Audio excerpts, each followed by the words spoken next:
watch me.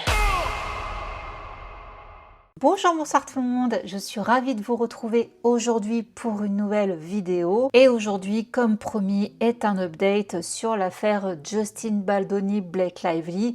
On s'est pris une bombe en pleine tête lundi avec cet accord sorti de nulle part qui a été fait entre les deux parties. Mais est-ce que vraiment il est sorti de nulle part? Je vais justement vous faire un récapitulatif de tout ce qui s'est passé depuis ma dernière vidéo pour essayer de comprendre pourquoi on en est arrivé à là. Mais sachez d'entrée de jeu, je vous dis que l'histoire n'est pas terminée. Prenez-vous un thé, un café, bref, n'importe quoi à boire, à manger. Posez-vous, parce qu'on va encore aller fouiller dans les documents judiciaires, dans toutes les news qui sont sorties, parce qu'il s'est passé quand même pas mal de choses ces dernières semaines. Donc voilà, je vous aurais prévenu, posez-vous. Et avant de démarrer, je vous demande encore 2 petites minutes de patience pour vous présenter le sponsor du jour. Vous allez kiffer. Si tu me connais, tu sais que j'adore les bons plans et les partager aussi, car on ne va pas se mentir, les temps sont durs, n'est-ce pas? Et quoi de mieux que de te faire des sous en faisant quelque chose que tu fais déjà, à savoir traîner sur ton téléphone. Et c'est exactement le principe de Freecash. Freecash, si tu ne connais pas, c'est une plateforme gratuite qui te permet de gagner de l'argent. Si, je t'assure, juste en jouant à des jeux mobiles, répondre à des sondages, en gros des trucs que tu fais déjà en regardant une série Netflix, en promenant ton chien, ou pendant que tu fais tes petites affaires aux toilettes. Je sais, c'est pas très glamour, mais ne nous mentons pas, on est entre nous. C'est souvent l'endroit où on en profite pour justement faire le tour de tous nos petits jeux mobiles. Pas vrai? L'inscription prend seulement 2 minutes. L'interface est hyper simple. Tu choisis une offre, par exemple un jeu mobile, et tu te lances. Juste n'oublie pas d'activer le suivi des applications, sinon tu joues dans le vent. Rassure-toi, tu as un vaste choix de jeux mobiles. Perso, j'aime beaucoup Disney Solitaire parce que Disney quoi. Le graphisme il est très joli, c'est mon âme d'enfant qui parle. Donc tu joues, tu avances dans le jeu, Freecash suit ta progression et à chaque étape, tu gagnes de l'argent. Donc si tu veux un petit indice de confiance, histoire de te rassurer, sache que Freecash est quand même noté 4,7 sur Trustpilot. Autre point non négligeable, tu peux encaisser ton butin à partir de 25 €. Et ça monte vite. Et tu peux retirer comme tu veux, via PayPal, Amazon, carte cadeau, entre autres. Autre tips qui fait gonfler ta cagnotte, leur système de parrainage. En gros, t'invites tes potes, ta famille, et tu gagnes encore plus de sous-sous. J'ai fait le bonheur de mon frère et de ma nièce, ils adorent les bons plans, cette famille. Et pour continuer avec les bons plans, sache que si tu t'inscris avec mon lien, tu auras un bonus de 10 € dès ta première offre. Donc tu démarres déjà avec de l'argent, ne me remercie pas. En résumé, si tu passes déjà du temps sur ton téléphone, fais-le en te faisant du cash. Donc tu peux utiliser le QR code que je te mets à l'écran et tu as également le lien en barre d'infos ainsi qu'en commentaire épinglé pour commencer à gagner de l'argent dès maintenant avec Freecash. Merci encore à eux de vous faire partager ce bon plan et d'avoir sponsorisé cette vidéo. Donc l'arrangement entre Justin Baldoni et Blake Lively. Déjà, apparemment, d'après ce qu'on sait, il n'y a eu aucun versement d'argent qui a été effectué dans le cadre de cet accord à l'amiable. Mais il est précisé dans les médias que ça n'est pas tout à fait terminé. Alors, Blake Lively a toujours déposé une requête en remboursement de ses frais d'avocat et dommages et intérêts suite à sa plainte, donc pour diffamation contre Justin Baldoni qui a été rejetée. Donc, mais elle demande toujours des dommages et intérêts. Donc, je cite, quiconque prétend confirmer les termes de cet accord confidentiel à ce stade vous induit en erreur, déclare une source proche du dossier. Des informations supplémentaires concernant cet accord confidentiel seront communiquées au tribunal dans les prochains jours. Déjà, il y a ça. Alors, petite remise en contexte par rapport à ma dernière vidéo, là où on s'était arrêté. On avait donc le juge Liman qui avait rejeté 10 des 13 complaintes de Blake Lively, donc tout ce qui était harcèlement S, body shaming et tout, ça sautait. Et souvenez-vous, je vous avais lu que le jour même, elle avait eu l'audace de publier un pavé sur Instagram où elle disait en long, en large et en travers que cette décision du juge ne signifiait pas que Justin Baldoni avait été innocenté d'harcèlement S, mais c'était juste parce que voilà, il y avait en gros une faille administrative dans le décor parce qu'elle n'avait pas signé son contrat d'actrice. Donc, elle avait été considérée aux yeux du juge comme une employée indépendante, donc elle ne pouvait pas prétendre avoir été harcelée par un employeur qu'elle n'avait pas sur le papier.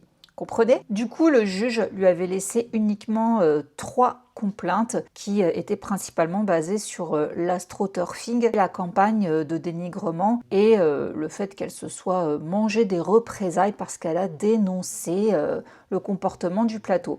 Il lui a accordé ces 3 trucs-là. Et la cerise sur le gâteau de l'audace dans tout son post Instagram, c'est qu'elle avait osé foutre un emoji dragon. Vous vous souvenez? Donc ça, c'était le 7 avril dernier. Alors sachez que cet emoji dragon, il n'est pas passé inaperçu, déjà par nous, mais également par des spécialistes, des experts, avocats, juristes, tutti quanti, et ils n'ont pas du tout vu ça d'un bon œil. Normal. Donc le même jour où elle a posté ça, on a Fox News, par exemple, qui titrait « Blake Lively risque de devenir une paria comme Amber Heard si son attaque en justice se retourne contre elle ». Et donc là, ils ont fait un article avec des avis d'experts. Donc selon un expert en gestion de crise, même une victoire au tribunal ne suffirait pas à protéger Blake des dommages durables à son image. Donc je vais vous citer cet article qui était très intéressant parce que vraiment ça annonçait bien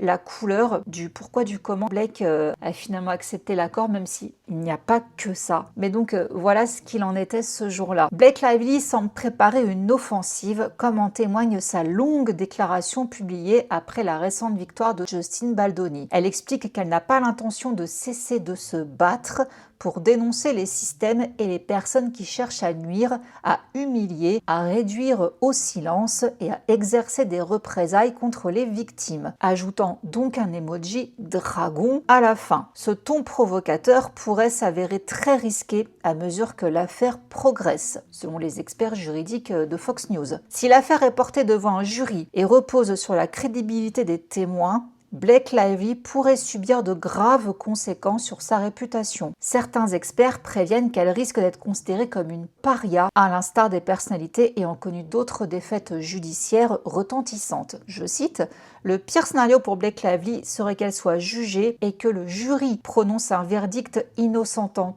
totalement Justin Baldoni, concluant qu'il n'a jamais exercé de représailles à son encontre, et cela pourrait la placer donc dans la même situation qu'Amber Heard et la faire passer pour une paria. Si elle et Justin témoignent tous les deux, l'issue du procès dépendra en grande partie de la crédibilité des témoins et de l'efficacité de leurs avocats respectifs lors des contre-interrogatoires. » On va parler justement des listes des témoins qui ont été posées sur la table pour le procès qui devait avoir lieu le 18 mai. Alors on a un autre expert en gestion de crise et de réputation qui s'appelle Dave Quest et qui donne son avis sur la situation. Il dit qu'une attitude offensive est rarement la plus sûre pour une célébrité. Pour Blake Lively, une position plus solide est probablement préférable, à savoir calme, crédible et inébranlable. Si elle semble privilégier la responsabilité plutôt que la vengeance, elle renforce sa position. Si elle paraît totalement absorbée par le combat, elle risque de nuire à son image. Et l'emoji dragon, ça va dans le sens de la vengeance, parce que vous vous souvenez ce que ça voulait dire le dragon. C'est ce qu'elle avait envoyé dans les messages à Justin en disant moi j'ai des dragons, donc Taylor Swift, Ryan Reynolds, bref, des gens puissants, plus puissants que Justin, pour en gros assurer ses arrières. Et oui, on l'a bien vu pendant presque 2 ans. On a ensuite l'avis d'un avocat spécialisé dans le divertissement, Trey Lovell, qui a conseillé une approche différente car la réputation de Blake dépend de l'issue du procès contre Justin. Il est crucial pour Blake Lively de gagner ce procès afin de légitimer la plainte et toute cette épreuve. Sa réputation a été fortement entachée et elle doit redorer son image, ce qui passe d'abord par une victoire judiciaire. Par conséquent, une stratégie juridique offensive ne peut que lui être bénéfique. Ce n'est pas le moment de relâcher ses efforts. Cependant, il est noté que même une victoire au tribunal ne suffira peut-être pas à protéger sa réputation. Donc là, c'est à nouveau l'expert en relations publiques qui prend la parole. Il dit « Succès judiciaire et opinion publique positive sont 2 choses différentes. Une célébrité peut gagner un procès et pourtant nuire durablement à son image, surtout si elle apparaît excessivement combative ou arrogante. Le public est influencé par le ton des informations qu'il lit et voit sur une affaire, et ce ton compte souvent autant que les faits. Le véritable test pour la réputation de Blake Lively est de savoir si elle apparaît comme une personne calme, crédible et qui ne se laisse pas intimider, par opposition à quelqu'un dont l'attitude semble motivée par la vengeance plutôt que par le sens des responsabilités. Une longue bataille juridique peut inspirer confiance, mais elle prolonge aussi l'attention médiatique. Dans les affaires très médiatisées, l'opinion publique positive ne suit pas toujours le succès judiciaire. Le meilleur scénario serait pour elle d'être perçue comme une personne qui a soulevé des préoccupations légitimes, a essuyé des critiques et a refusé de céder tout en gardant son sang-froid. Le pire scénario est qu'un grief valable se transforme en une lutte acharnée où l'agressivité prend le pas sur les principes et où le combat lui-même devient le sujet principal. Voilà déjà donc pour les experts qui se sont prononcés sur Fox News, mais autre chose qui n'a pas du tout plu dans son pavé là avec l'emoji dragon, c'est qu'elle a osé dire « La douleur physique causée par la violence numérique est bien réelle.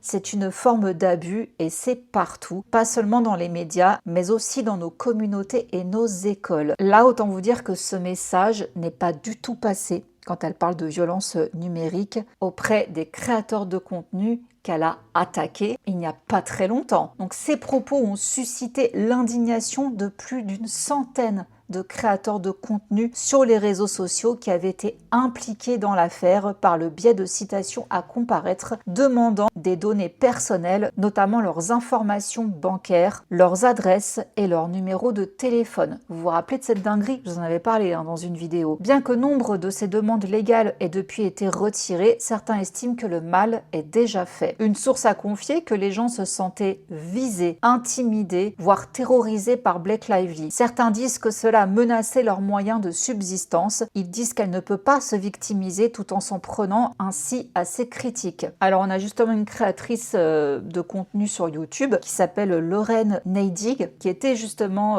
visée par Blake Lively. Elle avait riposté par voie légale et elle a décrit la situation comme étant profondément frustrante. Elle a qualifié la déclaration de Blake Lively de délirante et a soutenu qu'elle contredisait ses actions passées. Il est exaspérant qu'elle ait publié cette déclaration bizarre et hypocrite en essayant de se présenter comme une militante contre la violence et les abus numériques. Et oui, elle est en train de dire « moi je me bats contre la violence numérique » alors qu'elle-même, elle a foutu dans la mouise une centaine de créateurs de contenu parce qu'ils ont osé parler d'elle de manière négative. Donc cette Lorraine a également affirmé que les créateurs moins connus se sont retrouvés dans une situation délicate, certains étant contraints de dépenser des milliers d'euros pour se défendre. C'est pas gratuit les frais d'avocat quand tu reçois une assignation à comparaître. Elle a décrit comment elle a dû se débrouiller seule dans le système judiciaire, expliquant qu'elle avait passé des nuits blanches à apprendre comment remplir les documents, car engager un avocat n'était pas envisageable. La youtubeuse s'est également interrogée sur les raisons pour lesquelles ces informations personnelles étaient recherchées, rappelant que l'équipe juridique de Blake avait renoncé face à sa résistance. Donc toujours selon cette youtubeuse, cette expérience a laissé de nombreuses personnes se sentir vulnérables et en difficulté financière. Autre grand youtubeur qui a répondu, c'est Andy Signor. C'est celui qui a la chaîne Popcorn Planet. Oui, forcément, il a été visé. Il dit « J'ai vraiment l'impression qu'elle manipule tout le monde », ajoutant qu'il pense que la situation est davantage motivée par des raisons personnelles que par des principes. Il a qualifié la situation d'hypocrisie, suggérant que Blake a joué un rôle central dans le discours en ligne qu'elle condamne aujourd'hui. Il affirme également que des pressions juridiques étaient utilisées comme tactique, déclarant « Elle essaie d'intimider les créateurs depuis le début ». Et il a soutenu que ces avertissements concernant les dangers en ligne, en particulier pour les enfants et les personnes vulnérables, paraissait incohérent compte tenu des circonstances. Donc oui, imaginez, vous êtes un créateur de contenu, genre moi, je suis en train de lire les documents juridiques, tout ça, je me dis, bon, il y a un truc qui va pas, je suis pas d'accord avec Blake, là je trouve qu'elle déconne, je fais des recherches et tout, enfin, ce que j'ai fait quoi. Je le partage et je me mange une assignation à comparaître, je dois débourser des milliers de dollars pour me défendre, pour que cette nana me lâche la grappe, alors que ce qu'elle me demande de base, c'est pas légitime. Non, j'ai pas été payée, mais il faut le prouver, et pour le prouver, c'est pas gratuit, parce que vu qu'elle passe par la voie légale, je dois donc répondre par la voie légale et tous les documents à remplir, encore plus si je prends un avocat, c'est du temps, c'est de l'argent et c'est du stress quand tu te retrouves face à ça. Et elle, avec les millions qu'elle a, ça n'est absolument rien pour elle d'aller pourrir une centaine de créateurs de contenu, les petites gens quoi. Donc autant vous savez que je suis contre l'harcèlement en ligne, je suis contre l'acharnement, tout ça, mais à un moment donné, Blake, les gens ont surtout commenté sur l'affaire. Beaucoup de youtubeurs ont lu les dépositions, ont lu les plaintes et ont effectivement investigué de leur côté. Vu que la presse mainstream, elle était complètement pro-Blake, complètement vendue, c'était plus les journalistes indépendants ainsi que les youtubeurs, tiktokers, instagrammeurs qui ont fait en fait le taf. Je suis désolée. De journalistes, ça te plaît pas? Dans ces cas-là, tu vas faire quoi en fait? Tu vas attaquer tout le monde. Il n'y avait pas de diffamation en plus. Ils racontaient pas des conneries. C'était uniquement des choses qui étaient factuelles. Et ça, justement, comme elle ne pouvait pas les attaquer pour diffamation, elle voulait voir s'ils avaient été payé par l'équipe de Justin Baldoni pour justifier son astroturfing et campagne de dénigrement. Voilà. Donc déjà, faut pas non plus oublier le mal qu'elle a fait à tous ces gens. Ensuite, toujours le 7 avril, on a donc les avocats de Blake Lively, alors là, qui ont demandé au juge d'obliger Justin Baldoni et les autres personnes, tout ce qui est Wayfarer, Melissa Nathan, voilà, toute la clique. Donc elle a demandé au juge de les obliger à révéler s'ils témoigneront au procès. Alors eux, ils ont refusé de confirmer leur présence ou de se soumettre à des dépositions enregistrées. Je vais vous dire après en quoi c'est encore du foutage de gueule de la part de Blake. Donc on a l'avocat de Blake Lively, Michael Gottlieb, qui était monté au créneau. Il avait accusé l'équipe de Baldoni de manœuvres dilatoires. Donc voici ce qu'il avait mis. Le refus des défendeurs de fournir ces informations essentielles à Madame Lively semble viser à lui conférer un avantage stratégique en la privant d'informations qui influenceront considérablement sa capacité à établir dans les délais impartis les listes de témoins et de pièces à conviction ainsi que d'autres échanges. Si certaines ou toutes les parties refusent de comparaître au procès, Madame Lively est en droit d'en être informée à l'avance. Ça, c'est encore donc une motion qu'elle a déposée au juge le 7 avril, mais en fait, l'équipe de Justin, enfin tout le camp Wayfarer, ça, ils avaient jusqu'au 10 avril. Donc déjà, Blake s'excite avec son équipe, il ne respecte pas les délais, et quand bien même ta liste à toi, elle est où? Toi aussi, tu dois la fournir avant le 10 avril. Donc voilà, encore du harcèlement auprès du juge, encore de la mauvaise foi pour 3 jours. Même là-dessus, elle saoule jusqu'au bout. Du coup, elle a dû attendre, et effectivement, Justin était dans les temps, bien qu'il soit mis hors de cause, parce que maintenant, c'est plus Blake contre Justin, vu qu'il n'y a plus d'harcèlement S.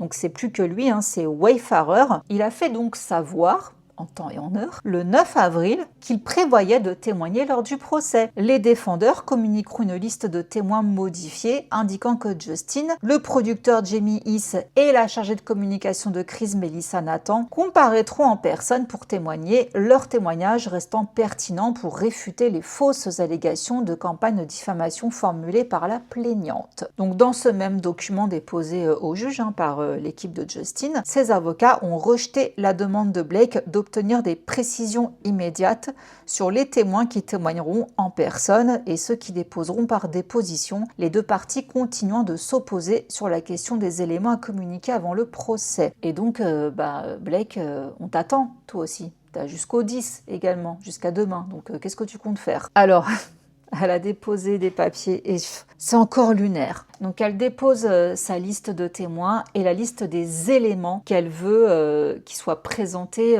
au jury. Et là, je suis désolée, j'en peux plus. On se dit, ça peut pas être encore plus ridicule. On a déjà touché le fond. Eh ben si, ça l'est. Dans les pièces à conviction, dans les éléments qu'elle veut présenter au jury, on a quand même appris le 11 avril qu'elle voulait inclure lors du procès, la recette de cookies de Taylor Swift. Et là, il y a l'équipe de Justin qui dit mais Blake Lively ne peut pas avoir le beurre et l'argent du beurre, car elle dépose une multitude de pièces justificatives de dernière minute sans rapport avec la réalité, comme donc ce lien vers une recette de cookies. Donc l'équipe de Wayfarer Studio a déposé une quantité impressionnante de son côté, de documents auprès du tribunal, dont une requête demandant au juge un délai supplémentaire pour examiner une série de pièces justificatives récemment déposées. Parce qu'en fait, chacun examine les pièces de l'autre. Il dit « Ah non, toi, je veux pas que tu parles de ça. Toi, je veux pas que tu parles de ça non plus. » Voilà. Donc, il dépose les pièces et après, il faut en discuter. Donc, parmi ces nombreuses pièces,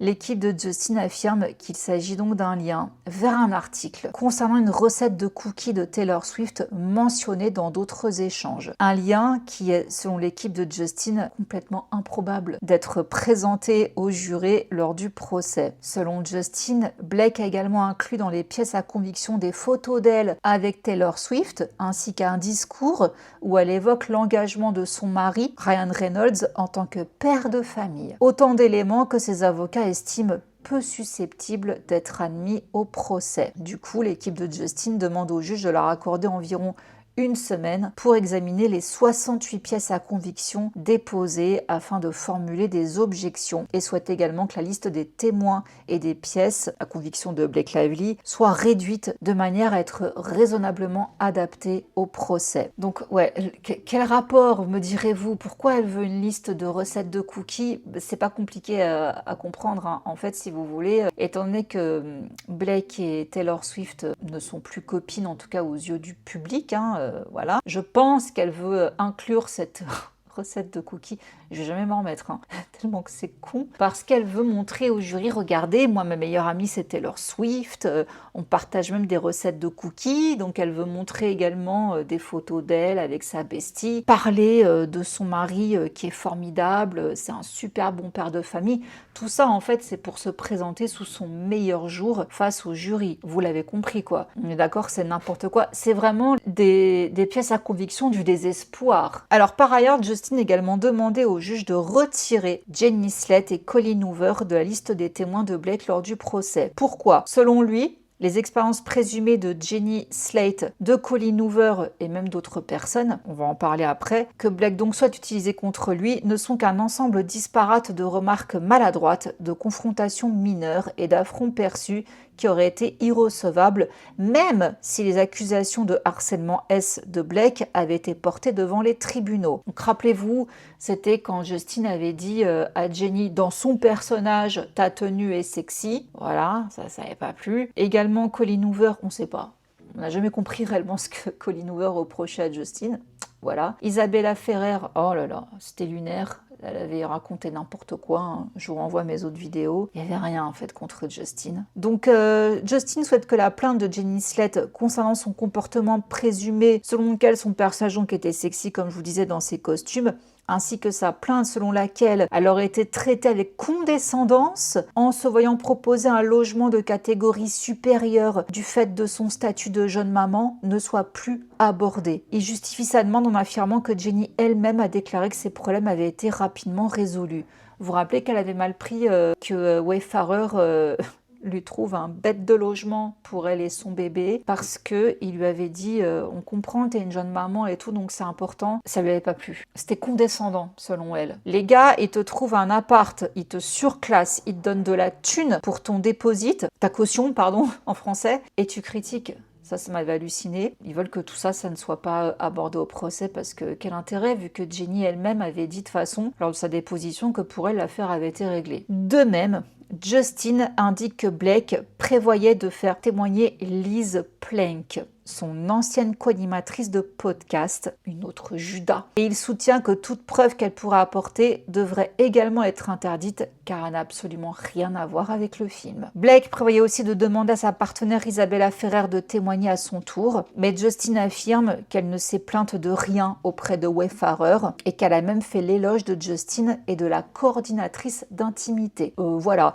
Par contre, sachez que 6 jours avant qu'on apprenne l'arrangement, Justin avait envoyé une lettre au juge en disant « Ok, vous savez quoi? Voilà, on veut pas ces témoins-là parce que l'histoire là-dessus, elle a été réglée, elles n'ont rien d'important à dire. Là, on parle que de représailles, d'astroturfing et tout, donc ça, c'est pas la peine. Mais vous savez quoi, on est de bonne foi? C'est pas la peine de faire venir les témoins. Allez, on lui accorde que sur le tournage, ça s'est mal passé et tout, pas de problème. » Et là, l'équipe de Blake a vu le coup, la stratégie. Ils ont dit « Ah non, non, non, mais Si Blake, elle parle, qu'elle raconte donc qu'effectivement sur le tournage, elle s'est sentie en insécurité, si on met donc ce sujet sur le tapis, vous, Justin Baldoni et toute ton équipe là, vous n'avez pas le droit de dire que du coup c'est à cause de ça que vous avez engagé Melissa Nathan et compagnie, l'équipe de gestion de crise. Parce qu'en fait, si vous voulez, Blake avait absolument coincé Justin sur le fait qu'il s'en est pris à elle parce qu'elle a pris la parole. Or là, l'équipe de Justin, on comprend que dans leur stratégie, c'était ok Blake, tu veux te plaindre devant un jury que ça s'est mal passé sur le tournage, vas-y. Nous, de toute façon, on peut dire derrière, ce qu'on se doute qu'ils allaient dire, on a embauché une équipe de gestion de crise parce qu'effectivement, si tu allais ouvrir ta bouche plus tard là-dessus, on était en droit de se défendre. On a le droit de dire à la presse notre version de l'histoire, à savoir que non, sur le tournage, ça s'est pas mal passé. Elle a pu se sentir comme ça. Nous, c'est pas du tout ce qu'on a vécu. Ça, ce qu'elle dit, c'est faux. Vous voyez? Et elle, Blake Lively, elle dit non, mais ça, vous pouvez pas le dire.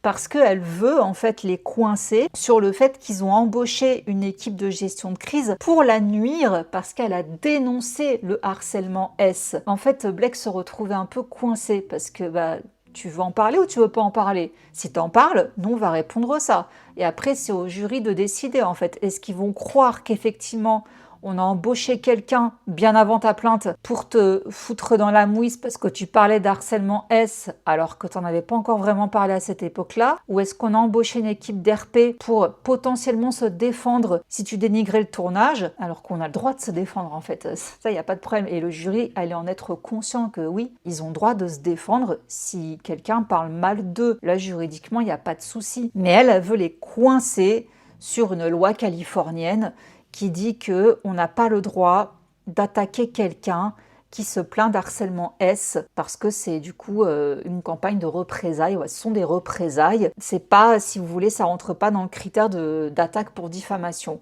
C'est une loi à la con, je vous cache pas, parce que ça veut dire que n'importe qui en fait peut accuser quelqu'un d'harcèlement S et l'autre en face peut pas se défendre. C'est très tricky comme loi californienne. C'est pour ça qu'elle voulait absolument que cette loi soit appliquée à son cas, sauf que non, l'affaire elle est à New York. Et elle dit oui mais non, il y a quand même des échanges après de messages et tout qui ont eu lieu entre New York et Los Angeles. Ouais mais non cocotte, le tournage a eu lieu dans l'état de New York, l'affaire se passe à New York, donc on peut pas appliquer nos lois californiennes à ton délire. Donc je sais pas si vous avez compris du coup la subtilité de la stratégie juridique là-dedans, mais en gros voilà, Justin a dit ok vas-y tu sais quoi, raconte que le tournage tu l'as mal vécu, nous on va se défendre. Et elle a dit ah non mais non par contre si vous vous défendez vous pouvez pas dire ça.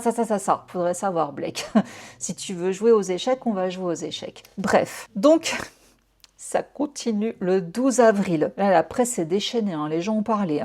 On a un cadre de Disney qui affirme que la carrière de Blake Lively est ruinée. Il dit ce procès l'a ruinée à Hollywood. La vérité, c'est qu'elle n'a jamais été très populaire. Elle avait la réputation d'être difficile, une de ces personnes toxiques qui pensent toujours tout savoir. Elle a fait son lit et elle peut s'y coucher. Les gens d'Hollywood ne verseront aucune larme pour elle. Donc là, on a senti un peu le vent tourner dans la presse.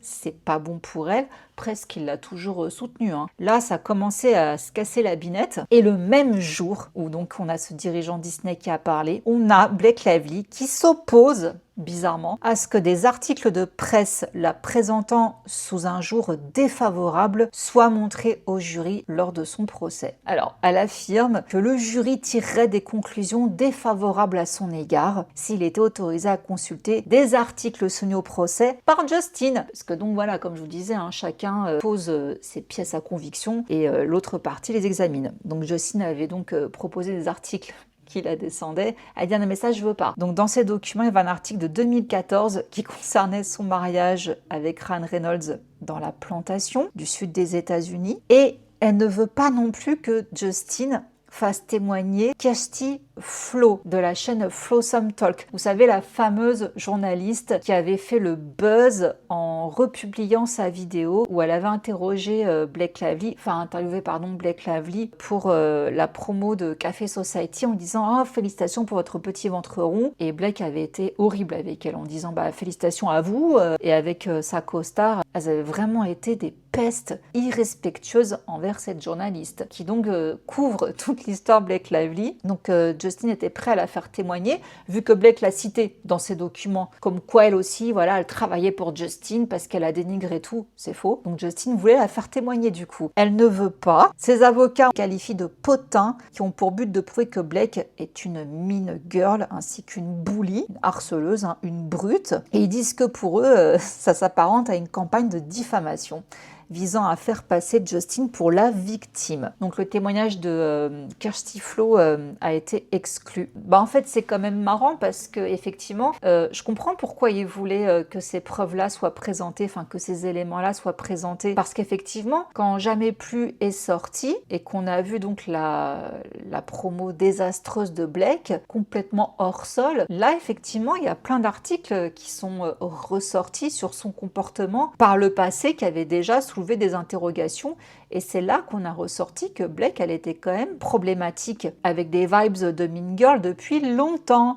Donc on avait reparlé de Gossip Girl, on avait donc reparlé de son mariage sur la plantation, on avait reparlé de plein de choses en fait. Il était effectivement intéressant pour Justin de montrer que cette fille-là, qui avait quand même, pour rappel, voulu faire virer Penn Badgley de Gossip Girl, elle était capable en fait de pourrir son film, par exemple. Et autre élément qu'elle ne voulait pas voir exposé au jury est la fortune d'elle et de son mari, surtout de son mari, estimée à 400 millions de dollars. Elle dit que c'est pas pertinent du tout d'en parler. Justement, pourquoi? Parce qu'il y a un questionnaire qui a été proposé au jury, et le genre de question qu'il y aurait eu, c'est auriez-vous des difficultés à accorder des dommages-intérêts à une personne déjà fortunée si vous constatez qu'elle a subi un préjudice? Parce que comme elle veut des dommages-intérêts, en fait, si le jury voit qu'elle est déjà blindée au max, est-ce que vraiment ils vont lui accorder des dommages-intérêts, quoi? Et elle veut pas. Elle dit non, je veux pas qu'il voit à quel point je suis fortunée. Non. Autre chose qu'elle ne souhaitait pas qu'il soit montré au jury, c'est les images du personnage de Nicepool dans Deadpool et Wolverine. Rappelez-vous, ce personnage qui se fout ouvertement de la gueule de Justin, hein, qui est une caricature de Justin. Elle dit que c'est hors propos et qu'encore une fois, ça vise à faire passer Justin pour une victime. Non mais ça prouve juste à quel point en fait t'es méchante et qu'à cause de tout ça, les gens se sont fait d'eux-mêmes une opinion sur toi. Justin n'a pas eu besoin de faire quoi que ce soit. C'est toi et ton mari, en fait, qui ont été pourris, qui se sont foutus dedans tout seuls, en fait. Alors, dans la liste des personnes susceptibles de témoigner, à ce moment-là, il y avait également Taylor Swift, mais on a su qu'elle ne témoignerait pas en personne. Bon, il y aurait eu les échanges entre Taylor et Blake, hein, les fameux SMS, où Taylor lui dit « Personne ne devrait jamais se lancer dans une guerre d'ego avec toi ». En réponse, Blake la complimente, affirmant qu'elle pensait comme l'Empire romain et qu'elle était d'une intelligence redoutable. Ensuite, il y a Taylor qui déclare à Blake que la misogynie de Justin était si profonde qu'il pense que les femmes sont incapables de gagner des parties d'échecs ou de mener des stratégies de longue haleine. Ça prouve vraiment que les nanas elles complotaient depuis très longtemps, quoi. Toutes les deux. Ça allait forcément pas être bon du tout pour Blake Lively lors du procès, mais ça, elle pouvait pas les faire sauter. Bon, on a également appris qu'apparemment Ryan avait l'intention de témoigner en personne lors de ce procès.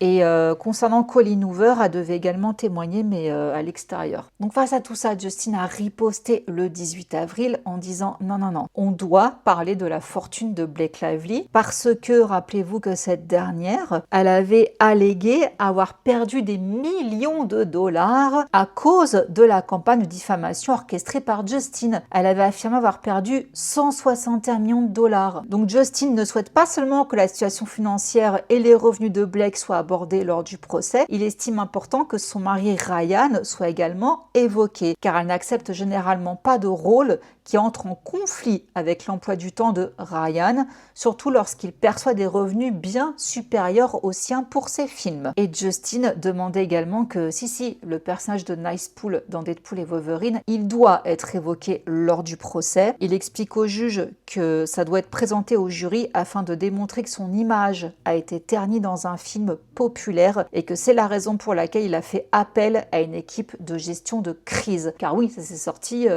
avant Jamais plus, hein. Enfin, juste avant, au même moment, quoi. Vous vous rappelez, elle avait voulu faire une campagne croisée entre Nicepool et Jamais plus. Et donc, 2 jours plus tard, le 20 avril, on a Blake Lively qui dit « Non, mais non, j'en ai marre qu'on me traite de mean girl ». Et là, elle sort encore des chiffres. Elle dit que les étiquettes de méchante fille et de brute lui ont coûté plus de 40 millions de dollars. Donc comme je vous disais, elle avait réclamé 61 millions de dollars à la société de Baldoni, dont 56 millions correspondant à ses revenus passés et futurs, 49 millions aux pertes de sa société de soins capillaires, 22 millions pour sa marque de boissons Betty Buzz et plus encore. Et donc là, dans de nouveaux documents, Blake a déclaré avoir engagé un expert qui a constaté plus de 176 millions d'impressions en ligne, la qualifiant de méchante, de harceleuse et d'insensible. Et selon elle, son expert a estimé que ces publications avaient nui à sa réputation à hauteur de 36,5 à 40,5 millions de dollars. Donc voilà, il y avait tout ça qui était lunaire. Et la dernière bombe qui est sortie, mais juste avant qu'elle passe un accord, c'était Andrea Ange Giannetti. J'avais lu sa déposition, elle m'avait beaucoup fait rigoler. Elle avait même qualifié Blake Lively de terroriste. Alors là, il y a un mail qui était caviardé et qui est sorti. Il a été donc décaviardé. Elle parle en fait à son collègue Josh Greenstein, cadre également chez Sony, et elle balance en fait que Blake lui a demandé de détruire certains rushs dans un message qui est daté du 3 septembre 2024. 3 septembre 2024, le film était donc déjà sorti et on avait estimé que c'était à peu près à cette période-là qu'elle allait commencer à être en bisbise avec le New York Times pour l'article choc qui est sorti pour sa plainte. Peu importe, même si New York Times n'était pas dans l'histoire, ça prouve qu'à ce moment-là, comme elle a vu qu'à la sortie du film, elle s'est fait dézinguer parce qu'elle a fait de la merde, excusez-moi du terme, hein. On voyait que là, elle préparait réellement un truc. Donc le 3 septembre, elle demande à Sony de détruire des rushs. Les rushs, c'est les délices, hein, vous savez, c'est tout ce qui est filmé et qui n'est pas forcément retenu dans le film, quoi. On laisse la caméra tourner et voilà, quoi. Alors voici le message d'Ange à Josh. Peux-tu m'appeler quand tu peux? Ce n'est pas urgent, mais Blake nous demande de supprimer des rushs. Je tiens à t'informer de ce que nous ferons et de ce que nous ne ferons pas. Je vais également demander à Bridget de contacter tous les prestataires et de leur demander de supprimer tous les rushs et d'en avoir la preuve, d'accord? C'est la première fois qu'on me demande de faire ça pour un film sans nudité, mais ok. Donc, elle n'a pas compris. Et dans un autre message qui datait d'un petit peu avant, du 9 juin 2024, on a toujours Ange Giannetti qui a reconnu l'implication de Ryan Reynolds dans la production, notamment dans le montage. Elle avait écrit « Josh et moi avons longuement discuté aujourd'hui avec Blake et Ryan au sujet des recherches et des 5 scènes du montage de Justin dont nous avons demandé la réintégration. Nous pourrons vous donner plus de détails demain, mais en résumé, voici ce que Ryan a dit. » Et après, ça explique les scènes qu'ils insistent pour conserver du montage de Blake et celles pour lesquelles ils étaient prêts à utiliser celles de Justin. Donc preuve que même le foutu montage, en fait, Ryan, il était impliqué dedans. Mais là où c'est pas bon, cette histoire de détruire des rushs, c'est que lors de sa déposition, là il y a quelques mois, en septembre dernier, Blake Lively avait affirmé à Brian Friedman, qui l'avait donc interrogé, qu'elle n'avait jamais supprimé aucun rush, ni qu'elle n'avait jamais demandé à qui que ce soit de supprimer des rushs. Or c'est faux. Et rappelez-vous également, c'était à cette période-là où Brian Friedman avait reçu un appel, selon des sources, il s'agissait du père de Taylor Swift, qui a balancé à Brian Friedman que Blake avait demandé à Taylor de supprimer toutes leurs conversations téléphoniques. Donc Brian avait ça en tête quand il a interrogé Blake et elle dit « Non, moi j'ai pas supprimé de rush et j'ai demandé à personne de le faire. » Parce qu'elle avait accès au rush, puisqu'elle a pu faire le montage. La presse dit que ça frôle le parjure. Pour moi, c'est un parjure. Elle témoigne sous serment lors d'une déposition qu'elle n'a pas détruit de rush. Donc je pense que ça, c'était vraiment le dernier truc qui l'a planté parce que du coup, elle a accepté un accord. Elle a retiré donc ses 3 dernières plaintes contre Wayfarer Studio et son équipe de relations publiques, évitant ainsi un procès qui devait débuter le 18 mai et durer environ 6 à 8 semaines. Et donc, il est dit qu'en parvenant à un accord, les deux parties ont évité les coûts faramineux d'un procès fédéral. L'équipe de Justin se dit ravie de la résolution de l'affaire. Alors, une source a confié que, en fait, les deux parties négociaient depuis plusieurs semaines et avaient été incités à trouver un accord. Je cite cette source. Ils sont finalement parvenus à un accord aujourd'hui. C'était un accord de dernière minute. Le magistrat et le juge souhaitaient éviter un procès car l'affaire aurait été longue et complexe. Ils ont donc été encouragés à trouver un accord. Alors selon un avocat new-yorkais spécialisé dans les litiges, l'affaire était vouée à un règlement à l'amiable compte tenu de l'imprévisibilité du jury. Il dit « Il n'est pas certain qu'un jury apprécierait l'une ou l'autre des parties. Je n'ai jamais su ce que chacune pouvait espérer de cette affaire et je pense que Blake aurait eu du mal à prouver qu'elle avait subi des représailles et par conséquent à prouver le préjudice subi. » Il ajoute qu'il n'était pas non plus dans l'intérêt des deux parties d'aller en procès, étant donné qu'il existe des faits embarrassants pour les deux camps. Alors pour certains, c'est le choc, parce que Blake n'avait pas cessé de clamer haut et fort que sa voix devait être entendue et qu'elle se battait pour les femmes qui ne pouvaient pas s'exprimer. Donc pourquoi t'es pas allé jusqu'au procès? Mais les deux parties ont fait une déclaration commune, donc l'équipe de Justin et celle de Blake Lively. Donc cette déclaration commune va dans le sens de Blake, en disant que les préoccupations exprimées par Blake méritaient d'être entendues. Donc est-ce qu'on va les entendre bientôt? Et la déclaration souligne que le résultat final, donc le film, Jamais plus, est une source de fierté pour tous ceux qui ont contribué à sa réalisation. Sensibiliser le public et avoir un impact significatif sur la vie des victimes de violences conjugales et de toutes les victimes est un objectif que nous soutenons pleinement. Nous reconnaissons les difficultés rencontrées lors du processus et reconnaissons que les préoccupations exprimées par Madame Lively méritaient d'être entendues. Nous restons fermement attachés à des lieux de travail exempts de comportements inappropriés et d'environnements improductifs. Nous espérons sincèrement que cela permettra de tourner la page et à toutes les personnes concernées d'aller de l'avant de manière constructive et sereine, y compris dans un environnement respectueux en ligne. Voilà donc la déclaration commune du camp Justin et Blake. Et donc le jour même, le soir même, nous avions Blake, figure de proue du second volet du mouvement MeToo, enfin mouvement avorté du coup, qui paradait au Met Gala, parce qu'il faut pas déconner, elle n'y a pas été l'an dernier, donc fallait absolument y aller cette année-là. À 100 000 balles la participation, c'était voilà, c'était primordial. C'est vrai qu'elle aurait pu, je sais pas moi, avec ces 100 000 $, les donner à une asso par exemple de femmes battues, ou alors contre le cyberharcèlement, ou contre le harcèlement sur les lieux de travail, etc. Non, non, le Met Gala, avec la jolie robe. Alors, il ne faut pas se dire non plus que Justin s'est couché facilement, qu'il a accepté cet accord, parce qu'il n'est pas le seul concerné dans toute cette histoire. Ça incluait vraiment toutes les parties qu'il avait derrière lui, donc plein d'autres personnes. Donc peut-être que certaines personnes avaient envie que ça s'arrête en fait. Ils ne voulaient pas subir encore un procès, ils ne voulaient pas également que toute leur vie soit exposée, voilà. C'était pas que Justin, là pour le coup, dans cette affaire. Et il ne faut pas oublier non plus une chose très importante, c'est qu'il y a toujours en parallèle le procès Vanzant avec Stephanie Jones, qui porte plainte contre Justin pour rupture de contrat, etc. et qui accuse aussi Melissa Nathan, Jennifer Abel et tout. Donc on continuera à en parler de cette affaire parce que justement Blake Lively ne voulait pas que cette histoire Vanzant soit abordée lors du procès. Pour ceux qui ne se rappellent plus, Vanzant, c'est une espèce de société écran appartenant à Blake Lively et c'est via cette société qu'elle a déposé une mise en demeure à Stephanie Jones, enfin à Jones Works, sa boîte à Stéphanie, pour récupérer le téléphone de Jennifer Abel. Et c'est grâce à son téléphone et aux communications entre elle et Melissa Nathan,